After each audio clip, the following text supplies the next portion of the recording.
तो बच्चों आज हम लोग सॉल्व करने जा रहे हैं इरोडोव का प्रॉब्लम नंबर 3.23। तो इस क्वेश्चन में बोला गया है an infinitely long cylindrical surface of circular cross section.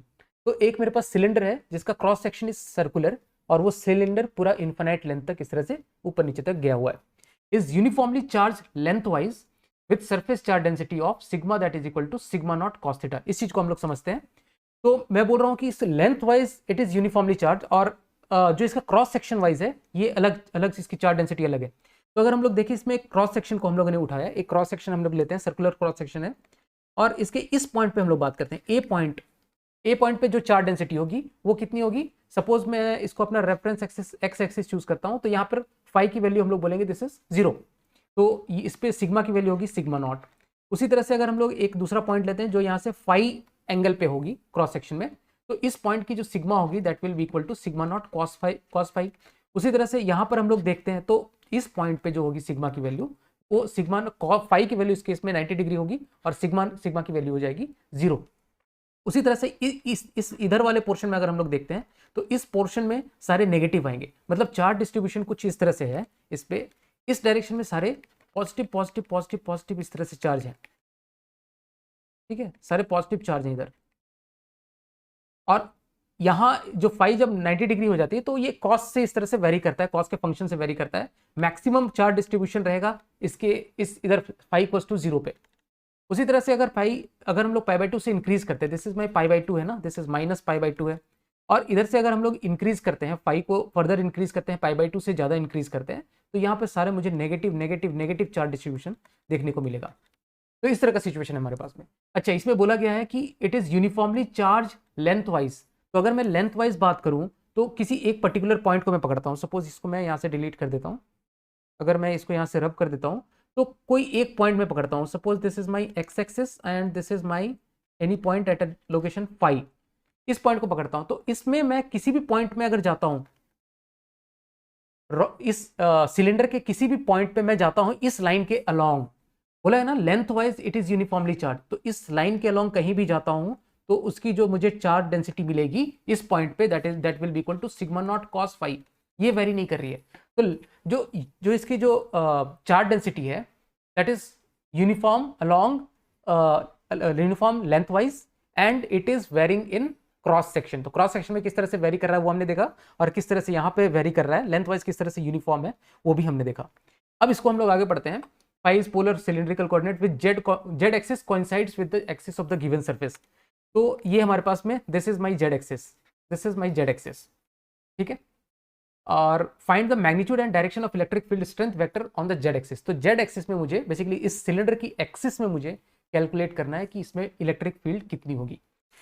तो हम लोग क्या करेंगे, हम लोग एक काम करते हैं, यहाँ से सपोज मैं बोलता हूँ ये this is my x axis है ना, तो एक यहाँ से मैं फाई एंगल पे एक डी फाई विड्थ का एक एलिमेंट सेलेक्ट करता हूँ। ध्यान से देखो इस एलिमेंट को, ध्यान से देखो इस एलिमेंट यहाँ पे हम लोग इस बोलते हैं this is d phi width का ये एलिमेंट है, मतलब this angle is d phi suppose, ठीक है। तो इसकी जो लेंथ हो जाएगी, इस एलिमेंट की जो लेंथ हो जाएगी that will be r d phi. हम लोग बोल सकते हैं दिस एलिमेंट की length is r d phi. अब मैं क्या करता हूँ, क्योंकि जो इसकी चार्ज डेंसिटी है that is uniform along lengthwise में बोलता हूँ ना, तो अगर हम बात करें एक मैं पूरा का पूरा एक स्ट्रिप ले लूं, बहुत पतला सा स्ट्रिप, मतलब एक वायर यहां से मैं कंसीडर करूं जो कि आर डी फाई आर का लेंथ होगा, उसका उस वायर का विड्थ होगा आर डी फाई। तो ऐसा मैं एक पतला सा वायर चुनूंगा क्योंकि डी फाई बहुत छोटा है ना, तो मैं एक वायर इस तरह का एज्यूम कर सकता हूं जो बहुत पतला है जिसकी विड्थ इज डी फाई। मैं कुछ ऐसा एक वायर एज्यूम कर सकता हूं, ये मैंने मोटा बनाया है बट ये जो वायर है ये बहुत पतला है, ठीक है, बहुत पतला सा है क्योंकि इसकी जो विड्थ है that is r d phi, इसकी जो विड्थ है that is r d phi, ठीक है। तो इस तरह का मेरे पास एक वायर है, पतला सा वायर है,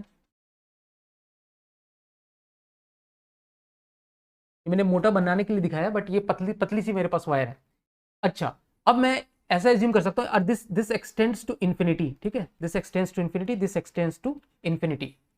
तो इस तरह की वायर है सपोज, तो मैं ऐसा मान सकता हूं ना कि ये जो सिलेंडर है, क्योंकि वो मतलब सरफेस चार्ज डेंसिटी दी हुई है, मतलब हॉलो सिलेंडर है, तो हॉलो सिलेंडर जो है वो इस तरह के एलिमेंट से, बहुत सारे एलिमेंट से मिलकर बना हुआ है, ठीक है। ऐसे ऐसे बहुत सारे एलिमेंट हैं एक एलिमेंट ये हो गया, एक element element element element element, ऐसे बहुत सारे एलिमेंट से मिलकर बना हुआ है। ठीक है, जैसे जैसे मैं फाई को वेरी करूंगा वैसे वैसे मैं उस एलिमेंट को देख सकता हूँ। ठीक है, तो इस तरह का मेरे पास कुछ सिचुएशन बना हुआ है।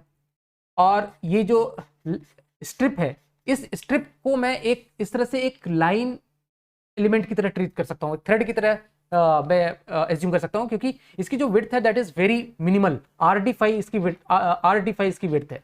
ठीक है, तो D5 अपने आप में बहुत छोटा है, मैंने यहाँ पर मोटा बनाया हुआ है स्ट्रिप को, बट ये बहुत पतला है। अच्छा, इस तरह के पतले इन्फिनाइट लॉन्ग वायर, क्योंकि ये इन्फिनिटी तक फैला हुआ है, उसकी वजह से अगर मैं किसी पॉइंट इसके सेंटर पे मुझे इलेक्ट्रिक फील्ड निकालनी है, तो इसकी वजह से मैं सेंटर में इलेक्ट्रिक फील्ड निकाल के मैं सारे एलिमेंट के लिए अगर जोड़ दूं, तो वो मुझे मिल जाएगा। इस पे सेंटर पे इलेक्ट्रिक फील्ड कितनी है वहां से हम लोग पता कर सकते हैं। और इस तरह की कोई अगर मेरे पास जो लाइन चार्ज डेंसिटी इस तरह की दी हुई है, इसे किसी पॉइंट R डिस्टेंस पे अगर मुझे इलेक्ट्रिक फील्ड कैलकुलेट करनी हो, तो हम लोग क्या निकाल सकते हैं इसमें, that will be equal to 2k lambda by R, ये हम लोग लिख सकते हैं इसमें। या फिर इसको हम लोग अदर टर्म्स में लिख सकते हैं, k को हम लोग 1/4 पाई एप्सिलॉन नॉट लिखा, तो 1/2 पाई epsilon not R into lambda, lambda upon 2 pi epsilon not R हम लोग लिख सकते हैं। ठीक है, तो मैं यहाँ पर लिख देता हूँ, जो यहाँ से देखो, अगर इस छोटे से स्ट्रिप की वजह से जो हमने ये लाइन जो एज्यूम किया है, ये लाइन चार्ज एज्यूम किया हुआ है, इसको सीधा बना देता हूँ। ठीक है, जो ये हमने लाइन चार्ज एज्यूम किया हुआ है, इसकी वजह से सेंटर पे इलेक्ट्रिक फील्ड जो आएगी वो इस डायरेक्शन में आएगी। सपोज इसको मैं DE बोलता हूँ, तो इस डी हम लोग कैलकुलेट कर सकते हैं ना, क्योंकि इसकी जो चार्ज डेंसिटी है वो हम लोग देखो कैसे निकाल सकते हैं। लेम तो मैं डिलीट कर देता हूँ, ये भी डिलीट कर देता हूँ। ठीक है, इसकी चार्ज डेंसिटी देखो हम लोग कैसे निकाल सकते हैं। इस वाले जो लाइन की चार्ज डेंसिटी मैं बोल रहा हूँ, इस लाइन की चार्ज डेंसिटी बोल रहा हूँ। अगर मैं बोलूँ कि इसकी linear charge density lambda, that will be equal to, इसकी जो सरफेस चार्ज डेंसिटी को मैं अगर RD थीटा से मल्टीप्लाई कर दूं, RD5 से मैं इसको मल्टीप्लाई कर दूं, तो सरफेस चार्ज डेंसिटी इंटू जो उसका लेंथ हो जाएगा वो मुझे उसकी लीनियर चार्ज डेंसिटी दे देगी। ठीक है, क्योंकि वो उतनी RD5 उसका उतना वहां पर विड्थ है, RD5 को उसको मैं अगर मल्टीप्लाई कर दूंगा सिग्मा से, तो वो मुझे लीनियर चार्ज डेंसिटी दे देगी। ठीक है, तो ये कन्वर्शन तो हमें आता ही, हमने बहुत बार इस तरह के कन्वर्शन किए हुए हैं। तो दिस इज माई लैम्डा। और इस D को कैलकुलेट कैसे करेंगे, D विल बी सिंपली देखो lambda upon 2 pi epsilon not R, ये हमने अभी कैलकुलेट किया। ठीक है, क्योंकि इस स्ट्रिप की वजह से सेंटर पे इतनी इलेक्ट्रिक फील्ड होगी, तो वो हम लोग लिख लेते हैं यहाँ पे, this will be lambda will be sigma R D5 upon 2 pi epsilon not into, ये डिस्टेंस कितना है, this distance is capital R, this R is capital R here इस केस के लिए। ठीक है, क्योंकि हर जगह पे इसकी जो विड्थ है देखो, ये दिस इज R ना, कैपिटल R डिस्टेंस पे हम लोग को कैलकुलेट करना है, तो यहाँ से इसकी distance will be capital R, this distance is capital R। तो यहाँ पर जो R होगी, तो यहाँ से उसकी डिस्टेंस भी, इस एलिमेंट से इसकी जो डिस्टेंस होगी, this will be capital R only, तो 2 pi epsilon not into capital R, this is my D। अच्छा, ये मेरे पास में अगर D आ गया, दिस इज माई D, मैं लिख देता हूँ दिस इज माई D। अब देखो D के, एक सेकेंड, D के 2 कंपोनेंट आएंगे, और हम लोग देख सकते हैं D का एक कंपोनेंट हम लोग इस डायरेक्शन में ले सकते हैं, X डायरेक्शन में, और एक Y डायरेक्शन में। तो देखो Y डायरेक्शन इसका खत्म हो जाएगा कैसे, देखो जैसे इधर फाई एंगल पे हमने इधर फाई एंगल पे एक D5 विड्थ का एक एलिमेंट सेलेक्ट किया था, उसी तरह से इधर भी हम लोग एक फाई एंगल पे D5 एलिमेंट का एक एलिमेंट सेलेक्ट कर सकते हैं। और इसकी वजह से इलेक्ट्रिक फील्ड की जो डायरेक्शन आएगी वो किस डायरेक्शन में आएगी, क्योंकि इधर नेगेटिव नेगेटिव नेगेटिव चार्ज है ना, इधर चार्ज नेगेटिव है, इधर चार्ज पॉजिटिव है, तो इसकी वजह से इधर वाले जो भी इधर वाले एलिमेंट की वजह से जो भी इलेक्ट्रिक फील्ड आएगी वो उसकी डायरेक्शन हो जाएगी इस डायरेक्शन में, टुवर्ड्स नेगेटिव चार्ज। तो इसका देखो ये जो कंपोनेंट है और इसका ये कंपोनेंट एक दूसरे को कैंसिल आउट कर देंगे, तो बचेगा कौन सा, इसका फाई वाला कंपोनेंट, कॉस फाई कंपोनेंट बच जाएगा, डी का कॉस फाई कंपोनेंट ऐड हो जाएगा। ठीक है, तो मैं यहाँ से इसको डिलीट कर देता हूँ और डी के कॉस फाई एक एलिमेंट को ऐड कर दूंगा, तो ई नेट मैं बोल सकता हूँ डी का कॉस फाई एलिमेंट को मैं ऐड कर रहा हूँ फ्रॉम कहाँ से कहाँ तक, अब मुझे इसकी जो लिमिट पुट करनी है, देखो लिमिट कहाँ से कहाँ तक जाएगी। जब फाई मैंने एक्स के साथ रेफरेंस एक्सिस के साथ चूज किया था, दूसरा पेन सेलेक्ट करता हूँ, फाई मैंने एक्स रेफरेंस एक्सिस के साथ चूज किया था, तो एक्स एक्सिस पे 0 रेफरेंस है, दैट मीन्स नीचे वाला जो यहाँ से यहाँ तक वेरी कर रहा है, this is minus pi by to, minus pi by two से फाई वेरी कर रहा है प्लस पाई बाई टू तक, क्योंकि यहाँ ये जो फाई हमने एज्यूम किया हुआ है this is from reference axis. ये पूरा का पूरा यहाँ पे एक बार मैं हटा देता हूँ, ये हटा देता हूँ थोड़ा सा, हाँ अब समझने में आसानी होगी।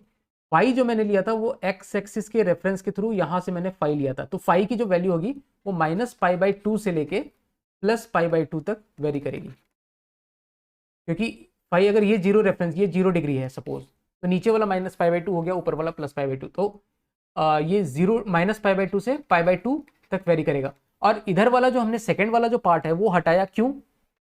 देखो ये वाला पार्ट हमने हटा दिया, क्यों? तो मैं दूसरे तरह से हाईलाइट कर देता हूँ। ये देखो ये वाला पोर्शन मैंने हटाया, क्यों? ये वाला पोर्शन हटाया क्योंकि इसका हमने 2 टाइम्स डबल कंट्रीब्यूशन उधर ही ले लिया, ठीक है। ये जो हमने लिया E net D cos phi का 2 टाइम्स हम लोग ले लेंगे ना, यहाँ पे डी कॉस फाई का 2 टाइम्स ले लेंगे, क्योंकि डी का कॉस फाई, डी का कॉस फाई, ये दोनों हमने ऐड कर दिया और इसके परपेंडिकुलर कंपोनेंट हट गए, परपेंडिकुलर कंपोनेंट्स में सब्ट्रैक्ट हो गए, ठीक है। तो इधर का कंट्रीब्यूशन हमने साथ साथ में ले लिया, इधर वाले चार्ज प्लस वाला चार्ज के साथ में। इधर एक पार्ट से माइनस पाई बाई टू से पाई बाई टू तक का जो पार्ट था वो सेकेंड पार्ट का कंट्रीब्यूशन हमने 2 टाइम्स लेके ऑलरेडी उसको वेक्टर सम करके लिया हुआ है उसका कंट्रीब्यूशन, ठीक है। ये जो 2 टाइम्स हमने किया ना उसमें नेगेटिव चार्ज वाले का कंट्रीब्यूशन हमने इधर इसमें ले लिए, ऑलरेडी ले लिया है। तो अब बेसिकली मुझे इसको इंटीग्रेट करना है, इसमें ई नेट हमें सेंटर पे इस तरह से हम लोग कैलकुलेट कर सकते हैं, E net that will equal to minus pi by two से लेके pi by two, what is d E, d is मेरा sigma R d phi upon 2 pi epsilon not R into cos phi, हाँ, और into 2, ये मेरे पास कितना आ गया D, ये तो डी आ गया ना, डी का कॉस फाई भी मुझे लेना पड़ेगा, डी का कॉस फाई कॉम्पोनेंट कितना आ जाएगा, दिस विल बी, हाँ ये इतना आ जाएगा। तो ई नेट अगर मैं बोलूँ सिग्मा को मैं पुट करूंगा यहाँ पे से जो हमें दिया हुआ है, sigma equal to sigma naught cos phi, sigma equal to sigma naught cos phi मैं यहाँ से रखता हूँ, तो मेरे पास ये सिग्मा को मैं आर, ये आर से ये आर कैंसिल आउट कर सकता हूँ, ये 2 से ये 2 कैंसिल आउट कर देता हूँ, ऊपर सिग्मा को मैं सिग्मा नॉट कॉस फाई रखता हूँ और बाकी कांस्टेंट टर्म को बाहर निकाल देता हूँ, तो पाई एप्सिलॉन नॉट ये बाहर निकल जाएगा और डी फाई आ जाएगी सिग्मा कॉस फाई के साथ ये वाला कॉस फाई मल्टीप्लाई हो जाएगा और ये मेरे पास आ जाएगा cos square phi d phi from cos square phi from d phi from minus pi by two से लेके पाई बाई टू। तो इस तरह का इक्वेशन मेरे पास में बन रहा है। अब हमें इसको बेसिकली सॉल्व करना है, तो मैं बाकी चीज़ें यहाँ से रब कर देता हूँ पहले। तो मैं अगर इसको सॉल्व करना चाहूँ तो मेरे पास ई नेट की जो वैल्यू आई, ये मैं बेसिकली इसको सॉल्व कर रहा हूँ, E net that is equal to sigma not upon pi epsilon not. अब मैं कॉस स्क्वायर फाई डिफाई करूंगा, तो कॉस स्क्वायर फाई डिफाई की वैल्यू क्या आएगी, ये देखो कॉस स्क्वायर, ये इसको मैं ऐसा कर देता हूँ, कॉस स्क्वायर फाई को मैं लिख सकता हूँ 1 plus cos of 2 phi divided by 2 and d phi from minus pi by two से लेके पाई बाई टू, ठीक है। This is equal to sigma not upon pi epsilon naught and integral of 1/2, integral of 1/2 will be pi by two plus cos 2 phi by two का जो integral होगा that will be sine of 2 phi divided by 2 और into 2 that is 4 और limit from minus pi by two से लेके pi by to. तो ये value मेरे पास में आ जाएगी sigma not upon pi epsilon not, ये वाला टर्म तो खत्म ही हो जाएगा, माइनस पाई बाई एक तो क्योंकि 2 इंटू पाई बाई टू, 2 पाई से लेके माइनस 2 पाई, ये वैल्यू खत्म हो जाएगी और मेरे पास 5 बाई टू आ गया, तो this is 1/2 times of pi by two plus pi by two plus pi by to और ये हो जाएगा पाई, इसकी वैल्यू पाई आ जाएगी, तो ये पाई से पाई कैंसिल आउट हो जाएगा और मेरे पास जो वैल्यू आएगी that is sigma not upon 2 epsilon not. तो जो इलेक्ट्रिक फील्ड आएगी सेंटर पे उसकी जो वैल्यू होगी वो sigma not upon 2 epsilon not और उसकी जो डायरेक्शन होगी वो लेफ्ट वर्ड्स होगी। ये मैं एक बार रब कर देता हूँ, उसकी डायरेक्शन में बता देता हूँ, इसकी जो डायरेक्शन होगी देखो हर जगह पे जो इसकी डायरेक्शन होगी वो इस डायरेक्शन में होगी। अब इस डायरेक्शन में क्यों होगी हमने ऑलरेडी देख रखा था, क्योंकि यहाँ पर कैसे चार्ज है, यहाँ पॉजिटिव पॉजिटिव चार्ज डिस्ट्रीब्यूटेड है, यहाँ नेगेटिव नेगेटिव चार्ज डिस्ट्रीब्यूटेड है। हमने देखा था किसी भी जनरलाइज्ड एंगल के लिए जो हमने नेट जो मेरे पास आ रहा है वो इस डायरेक्शन में ही आएगा, ठीक है, क्योंकि ऐसे कंपोनेंट हमने लिया था किसी फाई एंगल पे ऐसा कंपोनेंट, तो इसका जो नेट कंट्रीब्यूशन आएगा वो इसी डायरेक्शन में आएगा, और मेरे पास जो वाई एक्सिस वाली जो वाई एक्सिस का जो कंपोनेंट है वो कैंसिल आउट हो जाएगा और नेट कंपोनेंट मेरे पास इस डायरेक्शन में आएगा। तो ई नेट मेरे पास में आ गया sigma not upon 2 epsilon naught, and this is from positive charge to negative charge इस डायरेक्शन में। अगर हम लोग इसको एक्स एक्सिस बोलेंगे तो this is in negative x axis, ठीक है। तो इस तरह से इस क्वेश्चन को हम लोग सॉल्व कर सकते हैं। Thank you so much.